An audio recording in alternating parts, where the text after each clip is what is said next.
นี้ผมพัฒน์ พรหมิพัฒน์นะครับก็ได้มาเยี่ยมนะครับสาขาบางบ่อนะครับเจอป๋าใหญ่นะครับป๋าเฉลียวนะครับผู้เชี่ยวชาญเรื่อง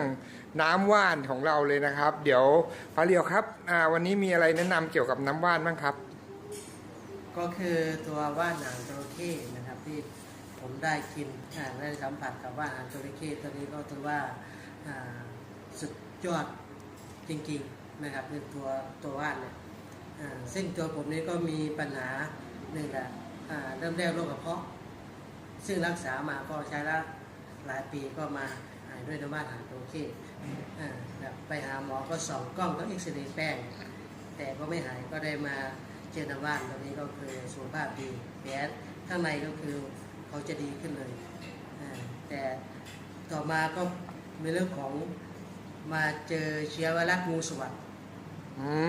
ครับเจอไวรัสเป็นเยอะไหมครับพี่ครับซึ่งเจอเชื้อไวรัสงูสวัสด์เนี่ยก็คือทั้งกินทั้งทานะครับก็เป็นไม่เยอะหรอกครับนี่แหละครับประมาณนี้แหละอ๋อนี่แหละครับเจอตัวจริงเป็นแล้วครับคนนี้แหละครับสุดยอดเลยครับทั้งกินทั้งทาครับเป็นหรือว่าขั้นรุนแรงเหมือนกันครับทั้งกินทั้งทาครับใช้เวลานานไหมครับใช้เวลาอยู่25วันนะครับหมดไป8 ขวด8 ขวดครับทั้งกินทั้งทาหมดไป8 ขวดซึ่งก็ไม่ได้ไปหาหมอครับนะครับเพราะว่ามั่นใจกับน้ำว่านหางจระเข้ครับนะครับวิธีการใช้อะครับพี่คือกินด้วยทาด้วยครับกินยังไงครับพี่ก็คือตื่นเช้ามาทานเลยมันจะมีแก้วอยู่นะครับ30 cc ครับตอนกลางวันตอนเย็นคือทาเนี่ยก็คืออาบน้ำธรรมดาแล้วครับก็มาทาเลยพอทาเสร็จก็เปิดพัดลมใส่ครับเปิดพัดลมใส่ให้มันแห้งแล้วก็ทาต่ออีกวันหนึ่งก็2-3 ครั้งทากินวันหนึ่งก็2-3 ครั้งทั้งกินทั้งทาใช้เวลา25 วันนะครับเนี่ยก็คือไม่ได้ไปหาหมอ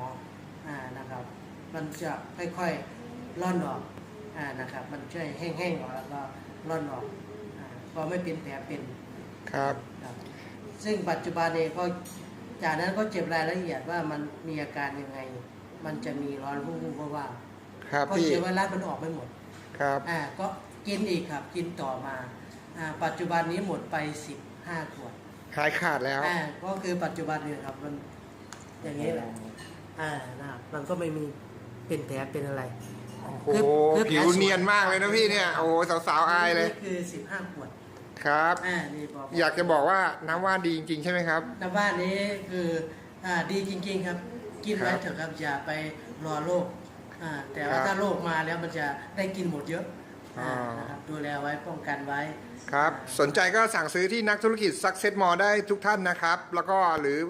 ติดต่อตรงกับพี่เฉลียวได้เลยนะครับแกอยู่สาขาบางบ่อน้ำว่านนี่ไม่มีใครเกินแกอยู่แล้วครับโอเคครับสวัสดีครับพี่ครับสวัสดีครับผมสวัสดีครับ